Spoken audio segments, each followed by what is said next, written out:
Welcome back, folks. So I realized that I never made a detailed interior build or completion um, and lessons learned video for my vamp. So as you can tell, this is not the Hasbro release, the new release vamp. I created this a while back ago. I'm not sure if you've seen the videos of the test drive, and also I tried to make as many videos as I could during the process of this build. Um, this whole body is based off of, not based, but the base of this body is from a Tamiya XR 311. Um, that's how it started. If you get a chance, look at the videos and you can see the process of me building up into this form that you see now. Um, so I am gonna go into the interior. I thought it would be a good thing to kind of detail a little bit more about the base vehicle and a possible alternative chassis that you might be able to use for the vamp. I see a lot of vamp videos out there now, which is awesome. I'm super glad to see the videos. It just kind of um, makes me optimistic that people are excited and also glad to see the vamp out there. The price point of $100 from Hasbro was good. I mean, they're selling for about anywhere between 150 and 180 right now for the aftermarket. So I mean, that's fair. That's pretty fair price point for a vehicle of that caliber. Um, I say it only based off of the videos I've seen. I don't have one myself. Um, I should have gotten one. It would have been smart of me to get one. I don't necessarily think that that base vehicle is designed. Of course, it's not designed to have an RC in it, but I don't. I'm not too sure if I'm going to be able to work with it unless I break it apart and then kind of piece it back together, extending the body. I don't know. I don't know the dimensions of it. So yeah, I should have gotten one. That's my mistake. Um, this vehicle here, uh, the chassis is not uh, taken apart or broken apart. It's just the regular chassis. I've spoken about the chassis before, um, and I've put some details on it. It was a McGruff. It was marketed as a McGruff when I got it. Right now, I actually found it on AliExpress. It's being marketed as a Pinecone HBX truck or HBX Pinecone. If you look that up, you'll find a truck that is the chassis is exactly the same that I used. It's actually being sold for about 135. I bought mine for 100, but right now it's 135, and I believe they have a brushless version of this, which is pretty awesome because this is brushed. It's I think it's scaled speed, and this vehicle is heavy with all these modifications and then adding two figures. Um, Without the figures itself, I weighed it. It's 3 pounds and 11 ounces. With the figures, I'm thinking it's about 4 pounds. It's a heavy vehicle, but the chassis works amazing with it.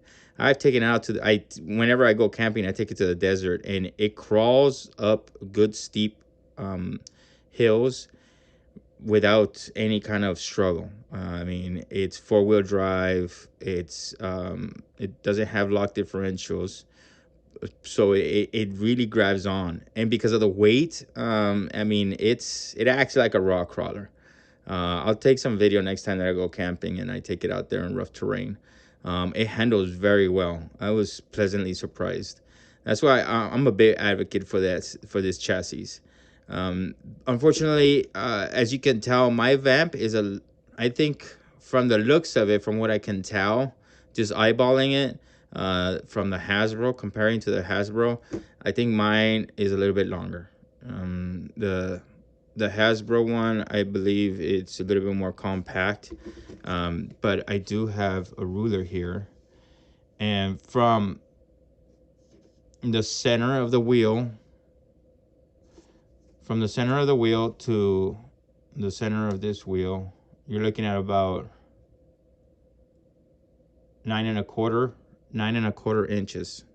All right, that's the distance from hub to hub. I'm not too sure if this pine cone is gonna work for that other vehicle. Honestly, if I got the vamp, I would extend it. I would extend that body, and extending the body, I think it would give a little bit more space inside the cab. I like the distance here for the doors. I know from what I can tell from the vamp, the door frame seems a little bit shrunken on the vamp. I would add a little bit of space in the middle, and it might actually be able to fit this chassis without compromising the chassis. Um, so when I was building this, I did have kind of what I wanted to do with the vehicle itself. I did want to maintain the look, maintain that vamp profile, and don't leave this profile right here. All right, I didn't want to compromise this profile. The wheels on the vamp slightly stick out. I think that's kind of indicative of a vamp. I didn't want the wheels to be out here. Most 110 or 112 vehicles, RCs, are designed with a wider wheelbase. I speak about this a little bit more on my the stock scales video. But yeah, most RC vehicles will make a scaled body and then compromise the bottom chassis and stick out the wheels a lot wider. And that's to compensate for the speeds that they want to reach. It's kind of a trade-off. All right. The wider wheelbase is going to allow more control for that vehicle. My vehicle body, as you can see, is 6 inches. A little bit more with the fenders, but as far as the body itself, it's about 6 inches. If you include the fenders, it's about 6.3/8. And the wheelbase for the chassis from wheel to wheel on each side is 7.25.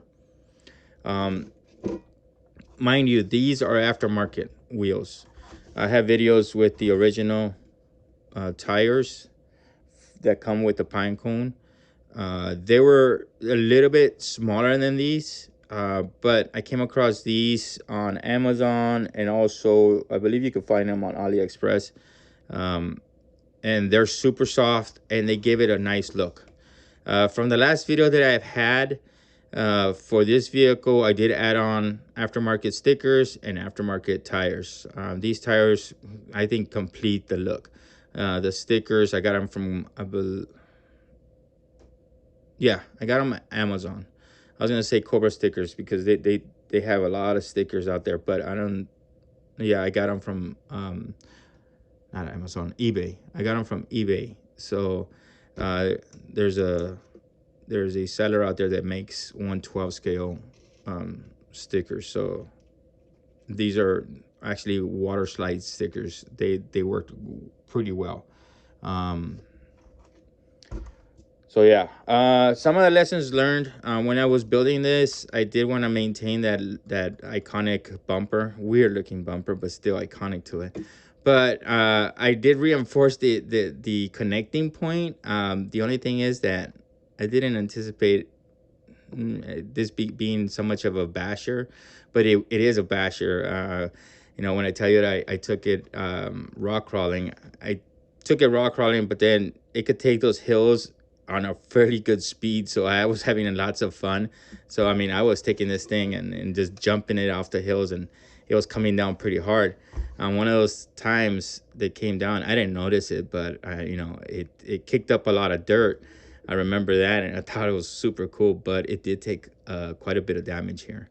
I lost this panel, this corner panel here, and part of the bumper. It was fun. So I didn't notice it at first because it kicked up so much dirt. If I would have noticed, I would have picked up the parts, and that would have been an easier patch. But now I have to go ahead and patch it up.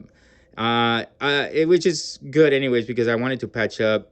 There was this little gap here that I originally left out just during the process, but I'm going to fill that up, give it a little bit more of that angle, and it should take care of these gaps. And the bumper, I don't think I'm gonna do anything about it. I might grind one out of metal and see if I could replace it, because this thing is too much fun. It's fast and it's got torque. I mean, it's carrying about 4 pounds of, you know, extra weight. So this thing is heavy, and it's fairly fast for its weight, and it's got good torque. So I mean, it's kind of a basher, to tell the truth. These corners here also, and when I was building it, these are metal tubes. The only thing is that making this turn, when I did make this turn, I didn't have a bendy tool. I'm pretty sure someone's gonna tell me what the name is, and please feel free to put it on the description there in the comments section.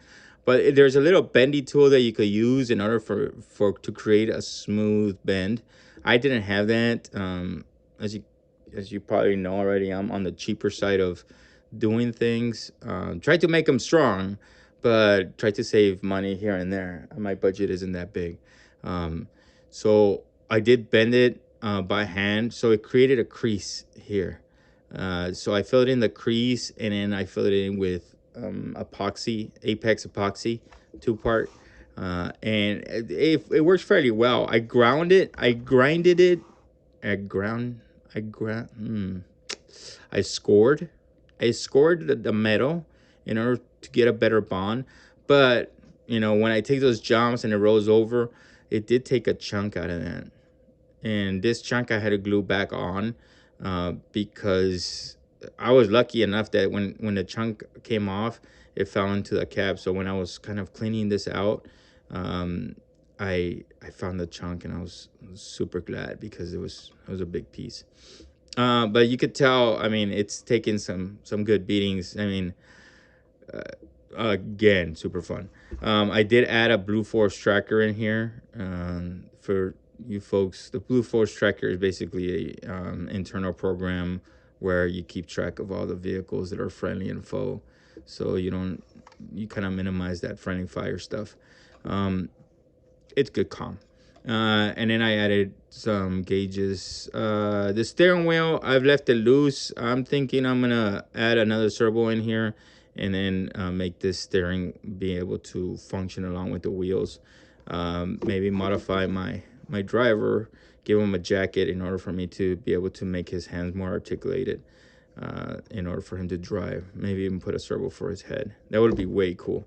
So let's get into the interior. So do 2 D10 pins here.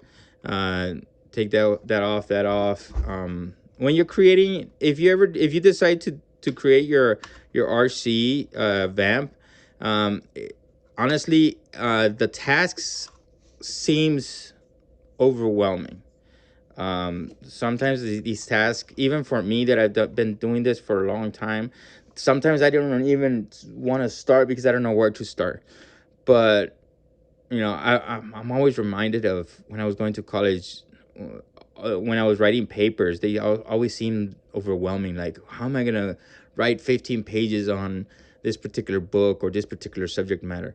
When I finally got started, the problem ended up being, you know, how do I take 30 pages and condense it into 15 pages? You know, most of the time it's just getting started. Once you get started, you know, your imagination starts going crazy and you start problem solving. And uh, I highly encourage you to, if you're thinking about it, just dive into it.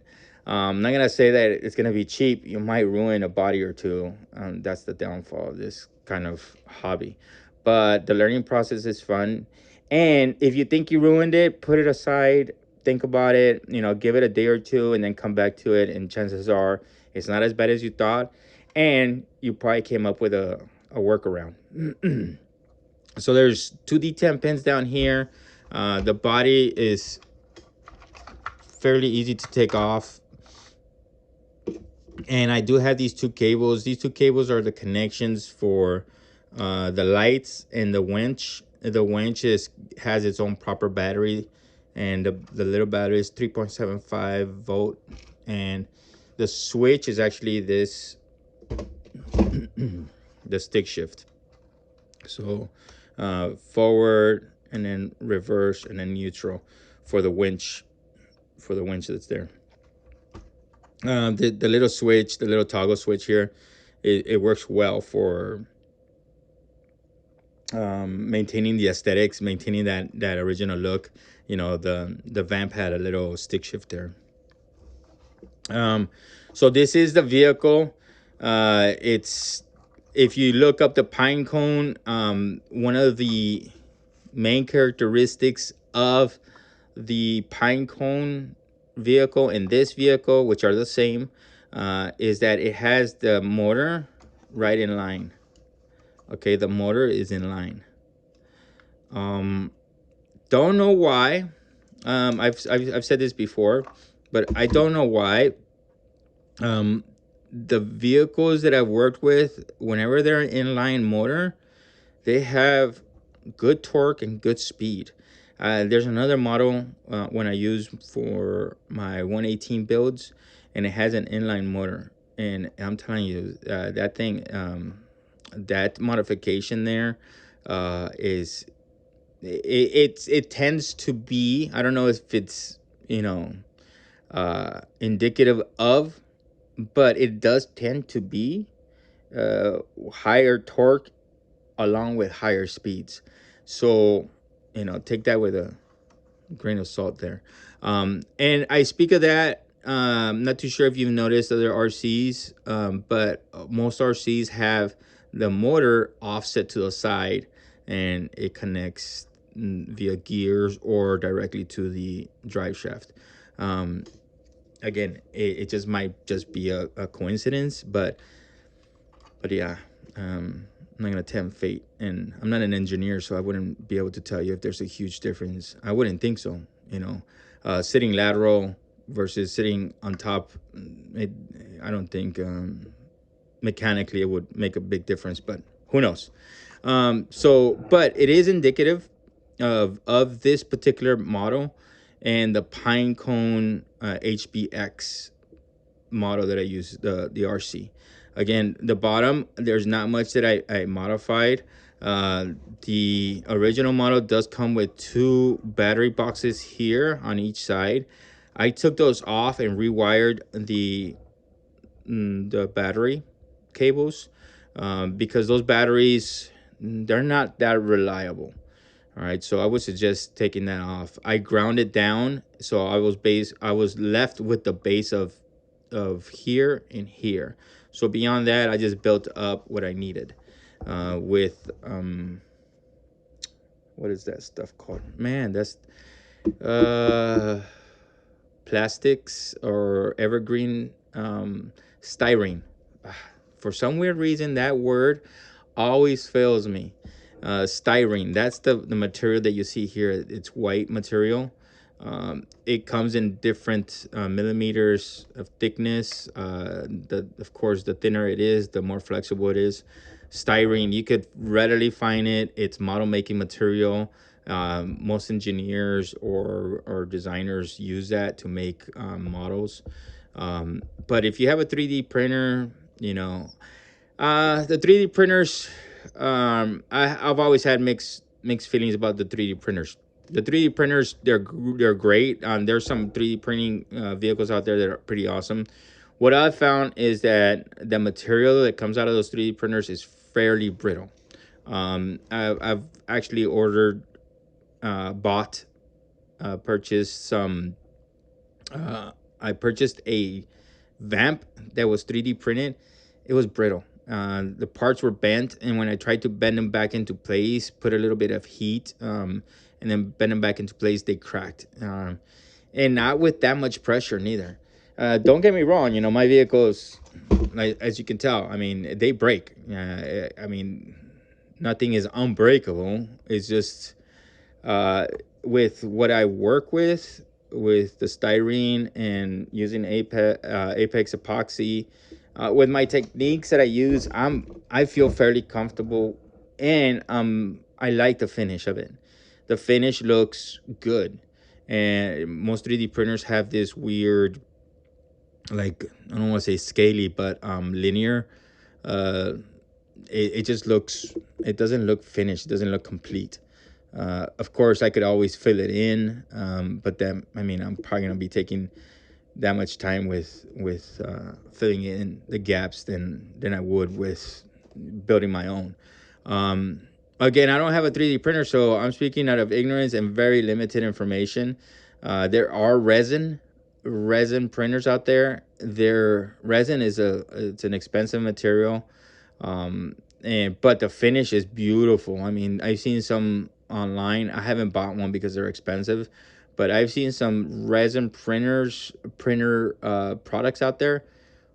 I'm talking like super professional looking finishes on these things. If you could afford it, by all means. I just can't afford it. Either to buy the individual pieces or even a printer. So, but I mean, I have fun with my style of building. I know it's not a mass production kind of build, but most people don't want to buy these. When I make these, I mean, the time that I spent building them, the cost of the RC, and then all the modifications, it's expensive. I mean, these vehicles they're not cheap, especially with time. If you see my videos with the build, you can see how painstakingly layer after layer of building up and building up. Um, so even to mass produce them, that's why I say the price point of the vamp for $100. I mean, that's good. And then even then, some people complain that it might be too expensive.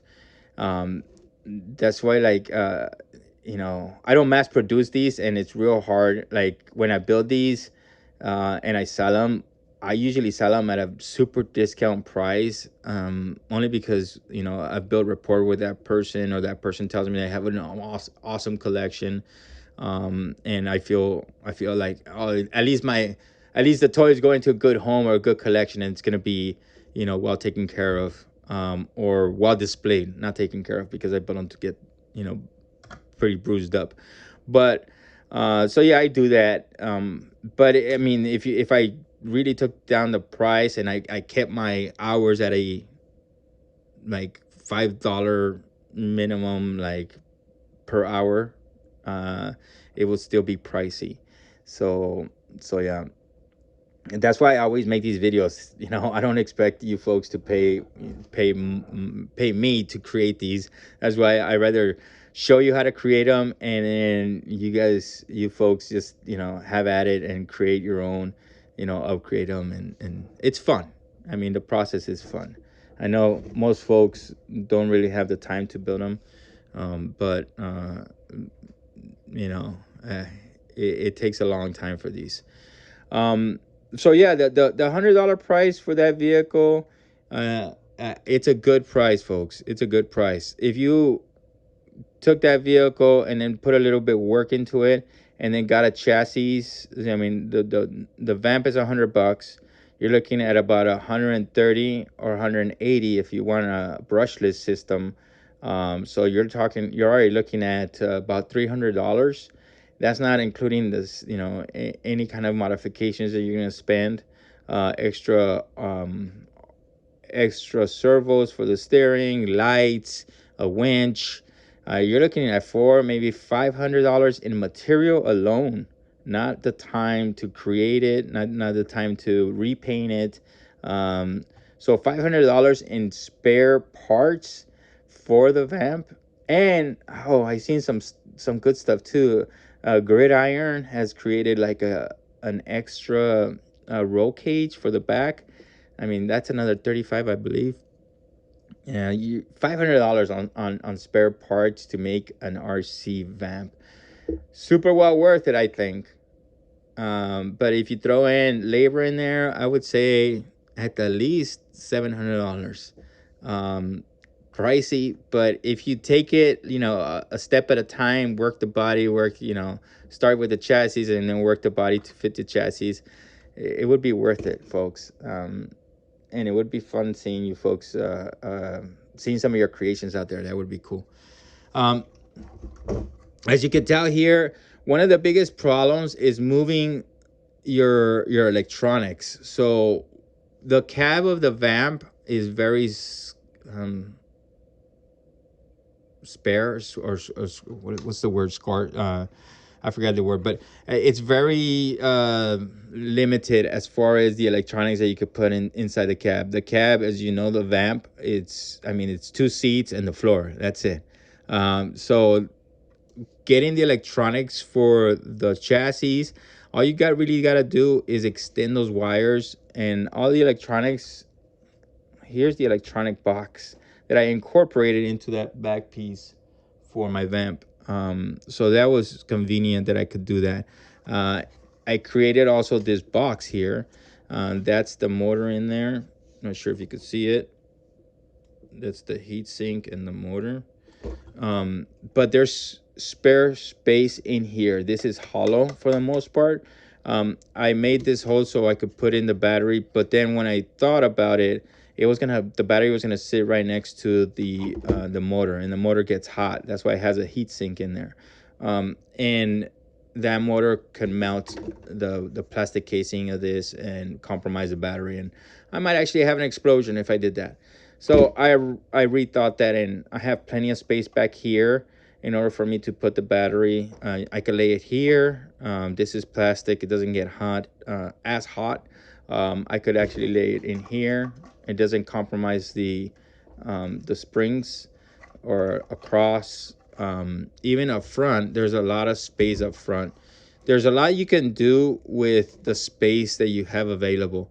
This is four-wheel drive, independent suspension. I mean, it's bare bones once you get rid of those two battery uh, ports that I told you about earlier. So the chassis itself is pretty good. So I did tell you that. Oh, I'm sorry. Going back to the vamp, the posts here, you might have to modify them up or down, or even extend them in order for you to, if you're working on your vamp. So just think about that. Keep that in mind. And these posts, just the original post for this chassis, don't think that you have to stick and only work with these. You could always modify these to be longer, to have different connecting points. As you can tell, these have a kind of like an S shape to them, you know, up, it makes all these crazy turns. So you could move these left and right in order to modify your connecting points for your vamp. These are always one of those things that you can always modify in order to fit the body that you're looking to fit upon, right? One of the cool things that I think is awesome about the new vamp and the new 112 line is that it opens up a lot of other possibilities with existing models. So the 110 scale RC community, they're horrible at scales. So their 110, most of their 110 accessories or interior accessories are usually 118 or 112. So keep that in mind. As you can see, this is the inner workings of a beautiful look. All right. This is how complicated it gets. Okay, you can see 3 different layers here alone, and this is the simpler of my modifications. So it's I mean, this thing is solid. I built it solid when I do build it, but it's not pretty. I mean, this is the inner workings of it. There's nothing pretty about of some of the fixes and putting extra pieces in order for me to make sure that it's solid. I use screws, I use glue, I use aggregate.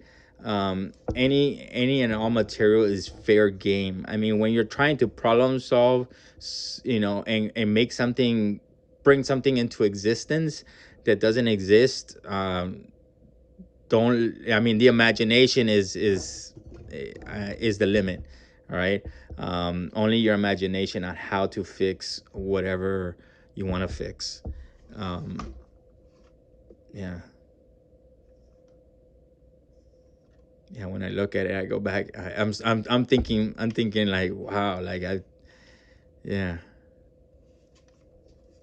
Sorry, I'm kind of spacing out here and just looking at all this stuff. So and just imagine all these little like little add-ons and like tidbits here. They're always something that I'm like, oh, how do I fix that? Oh, okay, how much clearance? How much this? How much that? Um, so yeah, just a little inside look on that. Okay, so I did talk about an alternative, a possibly alternative body, because of my vamp. I do realize from my my limited knowledge and the lack of having a vamp in front of me, um, that this chassis might actually be a good chassis. It has a good wheelbase. All right, I'm looking at about 7 inches, and these are fairly good, fairly big tires. All right, the distance here, to me, it concerns me to have wheels sticking out. Right, I've spoken about this. I'm a scale snob, so I mean, if it doesn't concern you too much, then I would definitely look into other chassis. But this chassis here, this is an axial 118 scale. It's advertised as a 118 scale in big quotes because it's not, far from, and it's actually based off of a Yeti Junior, they call it. It's an actual vehicle. That's why I'm always dogging on them. That um, I'm not always dogging on them. It's just that they're super inaccurate. It's an actual existing vehicle in real life, and they can't get that scale correct. When I bought it, I thought, oh, that would be so cool. It looks awesome, but there's no way it's an 118 scale. So this is I think a fairly good chassis. Unfortunately, it does have a straight axle in the back and independent suspension in the front. It's got good speed. The aftermarket parts on this stuff is good. That's why I was thinking that maybe this might work for you folks out there for the new vamp. Um, so it's shorter. It's the distance between here and here is way shorter. So if you folks can take a look at from axle to axle, I'm looking at about 8.25 from the center of that wheel hub to the center of the other wheel hub. It's 8.25 inches. I think from what I can tell, just eyeballing it, that this might actually work for that vamp. I don't know the distance for that vamp. That one's a little bit hard to discern. But as far as this is concerned, and if I imagine that little opening for the vamp and those wheel hubs for that vamp, the new vamp, they're tight. I mean, they're practically triangles. Don't really like that. I would definitely modify those if I had one.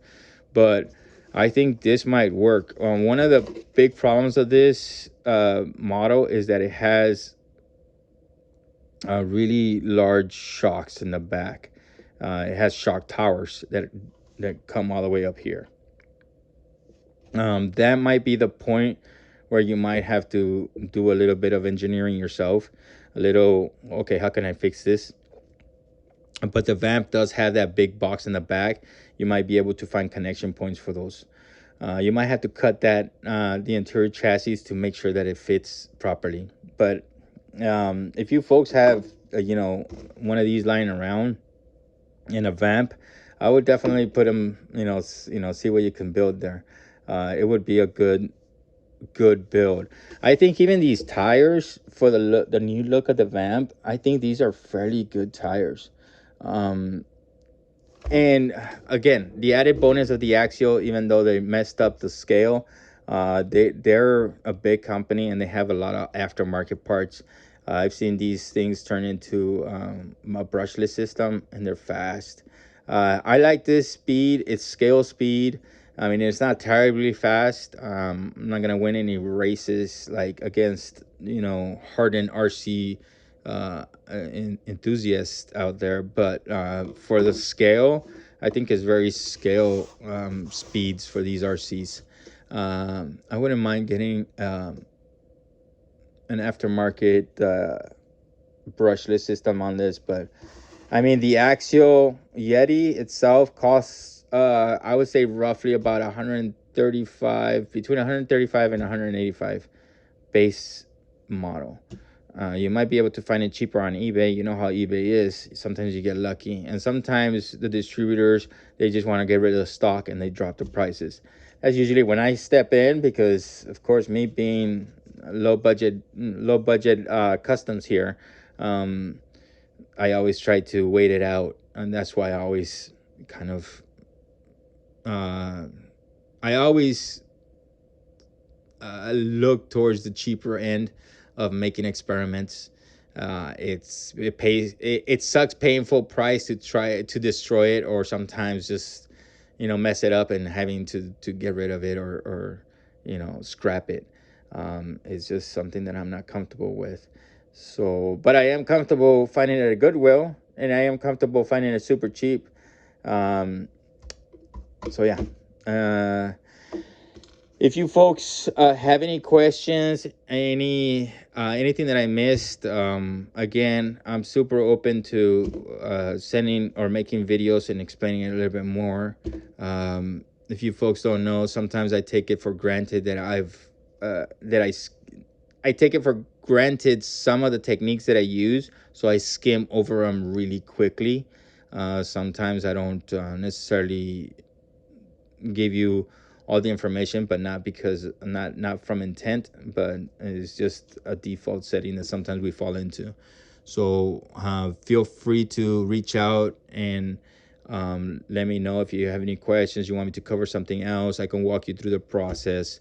Again, I'll make videos specifically for you. If I can send them to your phone, I'll send them to your phone. If not, I'll post it on YouTube and try to make it as helpful as possible. I'm still working on this bug. This is my 112 bug. This body was kind of the same process as the vamp over there. I started with a Radio Shack Desert Buggy. And when I got it, I was like, man, this is so cool. It was almost to scale. It's probably to scale for a bug at 112 scale. But I wanted to make it a racing buggy. So I want to I extended the body, and then I made it wider. And then I looked at it and I'm like, I think it needs a little bit more. So I destroyed it and I rebuilt it. And then this is what I came up with. This smooth finish, if you could see the inside, it looks like the vamp. As far as like patches and then reconstructing it and breaking it apart. So I'm pleased with the look. And it took me a long time to sand it down and get it like bilateral. Like all this stuff is built up, and it almost looks like all this stuff is built up, and it looks, I think, very bilateral as far as like accuracy. But that takes a while, like sanding it down, and then, oops, I took too much off, put some more material on, and whatnot. I'm proud of this bug. I like it. I don't know about the paint job. I think I'm gonna change the paint job. Maybe make it a like crimson red and blue with a blood stripe for the Marine Corps. Maybe throw an Eagle Globe and Anchor on it. I don't know. I'm still working on this one. I got the seats, I got the steering wheel, and this is gonna be fun. All right, folks. I'm gonna stop myself right there because you folks know I go on tangents a lot. So hopefully this helps. I so want you folks to make one of those vamps into RC. I'm super excited that you folks are excited about the vamp, and hopefully this helps your journey on building your own RC vamp at 1/12 scale. All right, folks. Enjoy your toys and have fun out there.